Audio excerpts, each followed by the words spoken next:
Hello दोस्तों, स्वागत है आपका अपनी YouTube channel every hour news पर। फ्रेंड्स, तो चलिए आज का सेशन शुरू करते हैं। आज का जो सेशन है वो है असुर आदि जनजाति का झारखंड में प्रवेश। तो बहुत सारे जो जनजाति थे जो झारखंड में प्रवेश किए थे, तो उसका पूरा आप लोग डिटेल चर्चा करेंगे और उसका अध्ययन करेंगे। झारखंड शुरू में झाड़ जंगलों एवं पहाड़ों से भरा पूरा क्षेत्र रहा है। पहले से ही झारखंड जो था वो जंगलों एवं पहाड़ों से भरा पूरा था, इसीलिए यह जनजाति आदिवासियों की प्रिय स्थली बन सकी। इसीलिए ये जो आपका क्षेत्र था आदिवासियों के लिए प्रिय स्थल था। झारखंड में जनजातियों का प्रवेश भिन्न भिन्न समस्याओं से हुआ। शक्तिशाली प्रजातियों समूह जिसमें हो गया आर्य द्वारा अपने मूल स्थान से धकेले जाने पर ये झारखंड पहुंचे और यहाँ भिन्न भिन्न क्षेत्रों में स्थायी रूप से बस गए। तो सबसे पहले जो आपका शक्तिशाली प्रजाति थे आर्य थे, जो कि उनके मतलब मूल स्थान से धकेले जाने के कारण या शोषित किए जाने के कारण झारखंड पहुंचे और वहां बस गए। असुर, बिरजिया, बिरहौर, खड़िया झारखंड के प्राचीनतम जनजाति है। क्वेश्चन ये बन सकता है कि इनमें से कौन सा झारखंड की प्राचीनतम जनजाति है, तो हो जाएगा असुर। सबसे प्राचीनतम असुर है, लेकिन ये तीनों जो है प्राचीनतम में आएगा।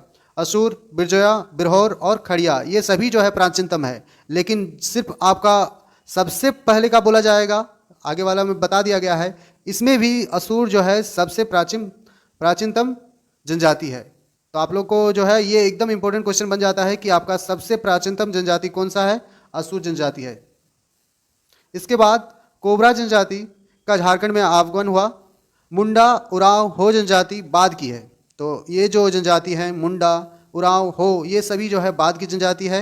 1000 ईस्वी पूर्व से 1000 ईस्वी तक चेरो, खरवाल, संथालों को छोड़कर झारखंड में उपलब्ध प्राय सभी जनजाति छोटा नागपुर क्षेत्र में बस चुकी थी। मतलब 3 ऐसे जनजाति थे नहीं बसे थे, जिसमें था चेरो, खैरवाल और संथाल। ये सभी 3 जनजाति नहीं थे, बाकी सभी जो है छोटा नागपुर क्षेत्र में बस चुके थे। पूर्व मध्यकाल में चेरो एवं खरवाल पलामू में, संथाल जो थे हजारीबाग में आकर बसे, जबकि ब्रिटिश काल में संथाल परगना में आकर बस गए। तो ये पूरा था आपका जनजाति से संबंधित जो झारखंड में कैसे कैसे प्रवेश किए थे। अब हम लोग पढ़ेंगे धार्मिक आंदोलन, जिसमें आपका 2 टॉपिक रहेगा, एक जैन धर्म और दूसरा बौद्ध धर्म। 6वीं शताब्दी ईस्वी पूर्व में जैन धर्म और बौद्ध धर्म आंदोलन हुए, जिसका व्यापक प्रसार और असर पड़ा। झारखंड भी इससे अछूता नहीं रहा। जैन धर्म झारखंड का गहरा प्रभाव पड़ा है। जैनियों के 23वें तीर्थकार पार्श्वनाथ का निर्वाहन 717 ईस्वी पूर्व गिरिडीह जिले के इसरी निकट एक पहाड़ पे हुआ, जिसका नामकरण इन्हीं के नाम पर पार्श्वनाथ या फिर पारसनाथ पड़ा। तो ये जो आपके जैन तीर्थकार थे वो 23वें नंबर के थे और इन्हीं के नाम पर जो है इस पहाड़ का नाम पार्श्वनाथ या फिर पार्श्वनाथ पड़ा। यह पहाड़ जैनियों के प्रमुख तीर्थ स्थल के रूप में प्रसिद्ध है। छोटा नागपुर का मानभूम, जो कि आज का धनबाद कहा जाता है, जैन सभ्यता एवं संस्कृति का केंद्र था। इस क्षेत्र के प्रमुख जैन स्थल थे पकवीरा, तुइसामा, देवली, पवनपुर, पलामा, असरा, चर्रा, गोलमारा, बड़म, बलरामपुर, कर्रा, परा, कतरास। ये सभी जो स्थल है ये मानभूम में यानी कि आज के धनबाद के जो क्षेत्र हैं जैन सभ्यता एवं संस्कृति इन सभी जगहों से पाए गए हैं। कसई और दामोदर नदियों की घाटी से मिले जैन अवशेष जैन धर्म के प्रसार की पुष्टि करता है। जो कसई और ये दामोदर नदी है, 2 नदी है, इन्हीं से भी आपका जो है आपका जैन अवशेष मिले हैं, जिससे पुष्टि होता है कि जैन धर्म का प्रचार प्रसार झारखंड में भी हुआ है। पलामू के हनुमांड गांव जैनियों के कुछ पूजा स्थल भी मिले हैं। सिंहभूम के आरंभिक निवासी जैन मतलम्बी, जिसे सरक कहा जाता था, सरक यानी कि स्वाक शब्द का बिगड़ा हुआ रूप है। स्वाक जो थे ये गृहस्थ जैन मतलम्बी कहा जाता था। बाद में जनजातियों ने इन लोगों ने इन्हें सिंहभूम से निकाल कर बाहर कर दिया। तो ये जो थे आपका झारखंड में कैसे कैसे आपका जो है जैन मतलम्बी से संबंधित आपका पूरा डिटेल ये चर्चा था। इसके बाद हम लोग पढ़ेंगे बौद्ध धर्म। बौद्ध धर्म का झारखंड पर गहरा प्रसार पड़ा था। झारखंड के विभिन्न स्थलों में बौद्ध धर्म से संबंधित अवशेष मिले हैं। मूर्तिया गांव जो कि पलामू में है, एक सिंह शीर्ष मिला है, जो कि सांची के स्तूप के द्वारा उत्कीर्ण सिंह शीर्ष से मिलता जुलता है।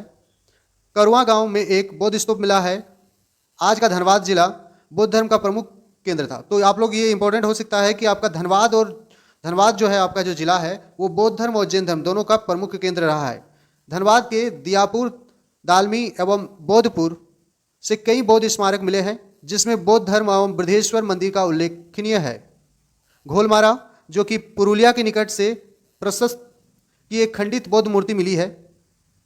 सूर्यकुंड बरही के निकट जो हजारीबाग में स्थित है, बौद्ध की प्रशस्त मूर्ति मिली है। यह भी इंपॉर्टेंट बन जाता है कि सूर्यकुंड में बौद्ध धर्म की एक प्रशस्त मूर्ति मिली है।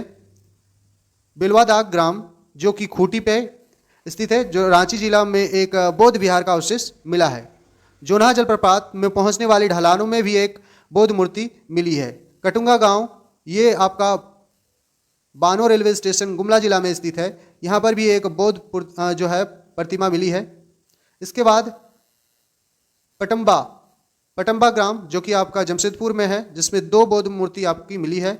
ईचागढ़ सरायकेला खरसवा से तारा बौद्ध मूर्ति मिली है, जिसे रांची संग्रहालय में रखा गया है। तो इन जगह से आपका बौद्ध धर्म के बहुत सारे प्रतिमा और अवशेष मिले हैं, जिससे ये पुष्टि होता है कि झारखंड में भी बौद्ध धर्म का प्रचार हुआ है और जैन धर्म के भी प्रचार बहुत सारी जगह से पुष्टि मिली है।